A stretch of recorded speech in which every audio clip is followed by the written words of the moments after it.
এইখন শিৱসাগৰলৈকে যাব বান সাহায্যৰ বস্তু লৈ পেলাই এইখন ভেনতে আৰু আমি কালেকশ্যন কৰিছোঁ এইখন গাড়ীতে ভৰাম আপোনালোকে চাই থাকিব এয়া চাওক আমাৰ বস্তুখিনি ইয়াতে পেকিং কৰি আছে আৰু এইখিনি বস্তু শিৱসাগৰলৈকে যাব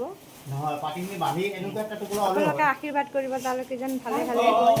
বানপীড়িত মানুহখিনিক এই বস্তুখিনি সুফলৰে দিব পাৰে এইবিলাক হৈছে আঁঠুৱা কিমান কেইঘৰ হ'বনো কিমান কেইঘৰৰ কাৰণে কালেকশ্যন 30 মানে 60-70 ইমানমান ঘৰক মানে আমি এয়া আঁঠুৱা লেপ তুলি মানে কম্বল পাতি এইবিলাক দিবৰ কাৰণে কালেকশ্যন কৰিছোঁ আজিৰ শনিবাৰে আজিৰ যাত্ৰা কৰিব শিৱসাগৰলৈকে যাব চব তুলিবিলাক উঠা হ'ল আৰু এইবিলাক গাৰু 60 ঘৰ মানুহক দিব পৰা কৰি এয়া তুলি গাৰু আৰু ইয়াত তুলিখিনি প্ৰায় উঠা হৈ গৈছে আৰু ইয়াতে আছে পানীৰ বটল মেডিচিন ফেনাইল জুচ এইবিলাক আছে আৰু ইয়াতে আছে আঁঠুৱা কম্বল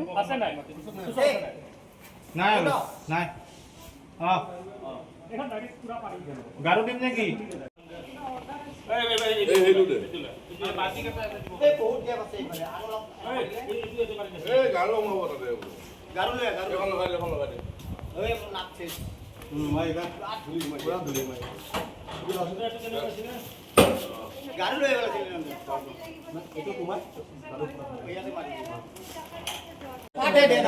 আপোনালোকৰ সহায়টো ঠিকেই পাইছোঁ আমি মই শিৱসাগৰে কিন্তু আপোনালোকৰ যিখিনি সামগ্ৰী দিছে শিৱসাগৰ ৰাইজৰ কাৰণে ভাল পদক্ষেপটো ভাল হৈছে সুন্দৰ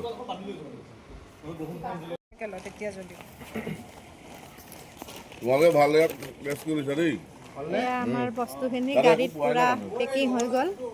এতিয়া যাবৰ কাৰণে যাত্ৰা কৰিছে আৰু অকণমান আমি ধূপ চাকি আগবঢ়াই পেলাই সুকল যেন কামখিনি হৈ যায় ভালদৰে যেন কামখিনি হৈ যায় তাৰ কাৰণে ভগৱানৰ ওচৰত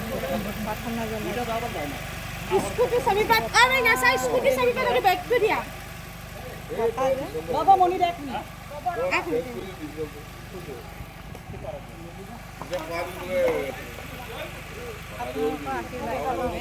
এনেদৰে যেন আমি আগলৈকে মানুহক বিপদত পৰা মানুহক সহায় কৰিব পাৰোঁ এতিয়া আমি গাড়ীখনো অলপ পূজা কৰি লৈছোঁ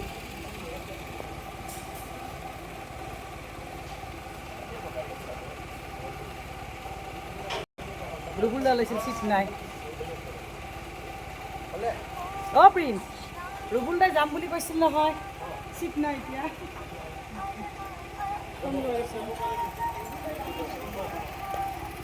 চাবি ব্ৰাছ খোৱা তাতে আছে